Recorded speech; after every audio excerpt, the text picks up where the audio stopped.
ராமாயணத்துல ராவண ஆமா அவன் தான் இல்ல. ஏன் கேள்வி அது இல்ல சார். அப்புறம் ராவண சுகப்பிரசவத்துல பிறந்தானா இல்ல ஆபரேஷன் பண்ணி பிறந்தானா? இப்ப சொல்லுடி பதில. இந்த ராவண கம்னாட்டியால நேக்கே பிரச்சனை வந்து விட்டே. என்ன சார் இந்த கேள்விக்கு இவ்வளவு நேரம் யோசிக்கிறீங்க? அதெல்லாம் ஒண்ணு இல்ல, எனக்கு தெரியுமே. வேஷா தெரியும்.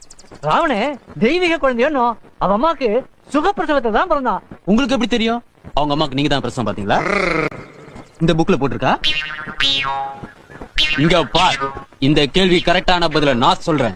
ராவண ஆபரேஷன் பண்ணி தான் பிறந்திருப்பான்.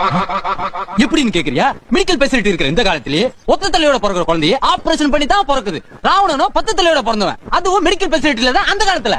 அவன் எப்படி சூப்பரசத்தை பிறந்திருக்க முடியும்? யோ என்ன மறைக்கிற? தெரியலன்னா தெரியலன்னு சொல்லணும். சும்மா அந்த பம்மாத்தெல்லாம் பண்ண கூடாது. பெரிய கூழு கரைச்சி குடிச்சாங்க கரைச்சி.